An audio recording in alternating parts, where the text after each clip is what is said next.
It's extremely important to teach STEM to girls because they bring a new or different perspective to the topic. You educate a girl, you educate a community. You uplift a girl, you uplift a community. It's important to teach STEM to girls because they could have an equal interest in it as males, and if they have the interest, it's important to nourish it and see how much it can grow.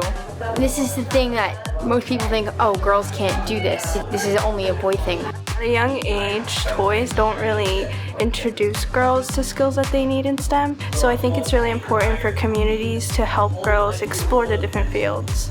Even if you don't want to work in science or engineering in the future, it's still helpful to be in STEM because you still have to think and actively problem solve to figure out whatever problem it is, and it can be applied to anything. Women are so smart, and it's really important to bring their expertise to STEM, and it helps make them more confident when they're exposed to this at a young age because they can grow up and do amazing things, just like men.